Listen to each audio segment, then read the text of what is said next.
On the 12th of January 1945, 6 months before the end of the Second World War, a German nurse was taken from her prison cell into the execution chamber of Berlin's Plötzensee prison.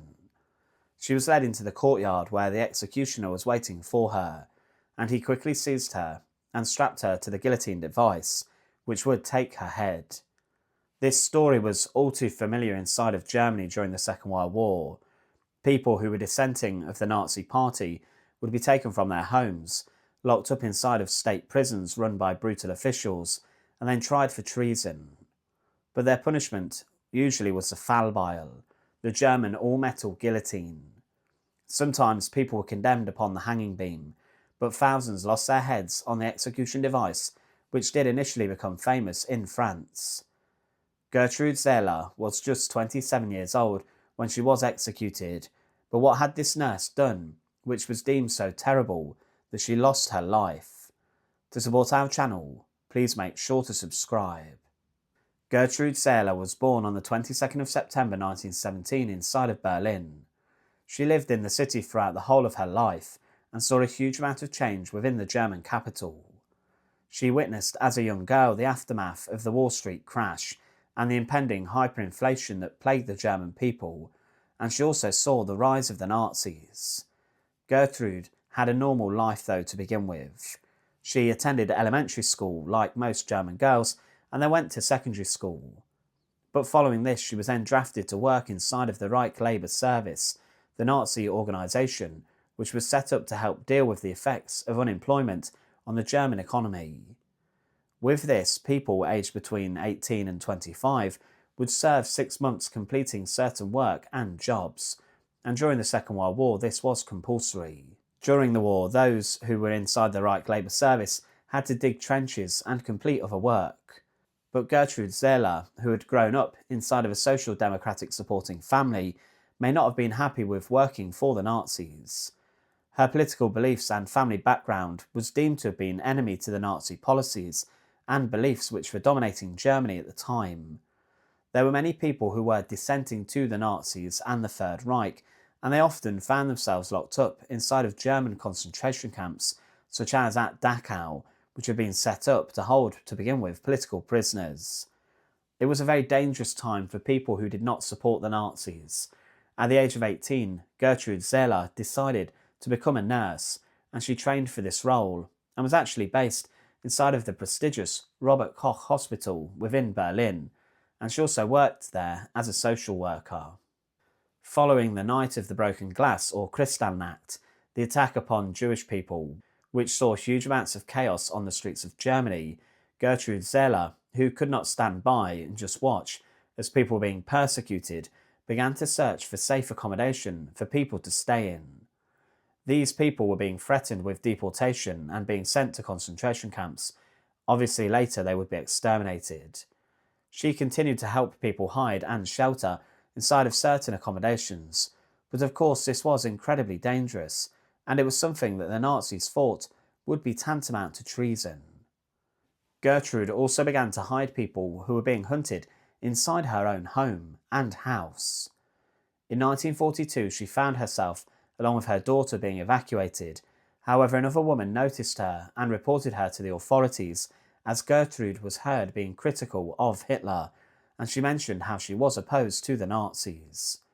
This was shocking, and people were encouraged to report people who did not hold Nazi beliefs, and in 1944 Seele was arrested. She was taken on remand to a prison in Frankfurt before she was transferred to the infamous Barnimstrasse women's prison. Inside there, during the Third Reich, there were many women who were locked up whilst they were being investigated by the Gestapo. There were a number of pregnant prisoners who actually gave birth within the prison facility before they were then tragically executed. Many of the most infamous female resistors to Nazism were locked up in Barnimstrasse, including members of the Red Orchestra, a communist resistance group, and as mentioned, many were condemned and executed following a short stay there. In December 1944, Gertrud Seele was brought from her prison to the People's Court, and she was accused of the serious crimes of undermining the military morale and aiding the enemy. By being dissenting to the Nazi Party, Seele was in a sense helping the enemies of the Nazis seed their resistance and anti-Hitler sentiment. What this meant was that just uttering a few disagreeing statements against the Führer could result in a death sentence. It did not take long inside of the pro-Nazi courtroom for Gertrud Seele to be sentenced to death, as she was found guilty. It was no surprise that she would be executed for her crimes too. She was then transferred over to Plötzensee prison in Berlin, where the death sentence would then be carried out. Plötzensee prison inside of the capital of the Reich became a notorious site of imprisonment and execution during the Second World War.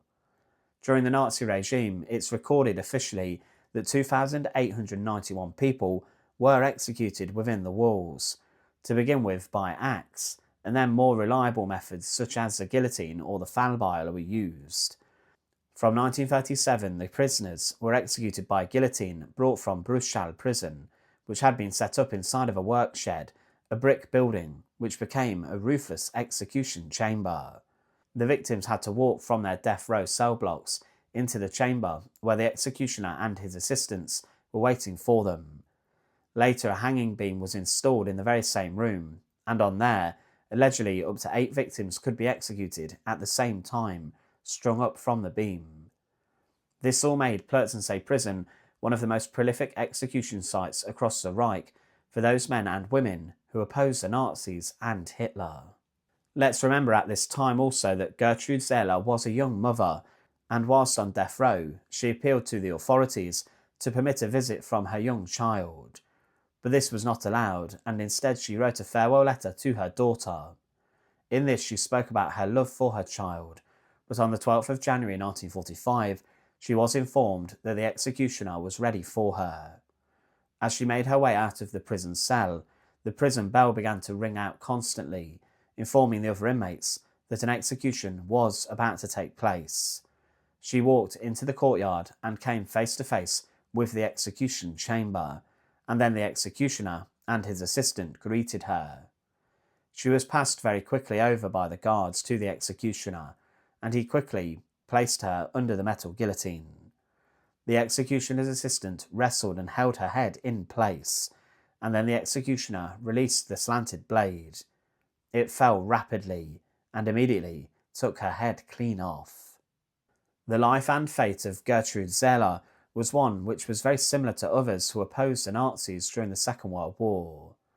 She was one of many who were executed for opposing the Reich and attempting to save people who were being persecuted. She is remembered in history as a nurse who was sentenced to death and was guillotined, and she paid the ultimate price for refusing to conform and support a regime which brought a huge amount of suffering to the world during the Second World War. Thanks for watching. To support our channel, please make sure to subscribe, it really does help. And once again, thanks for watching.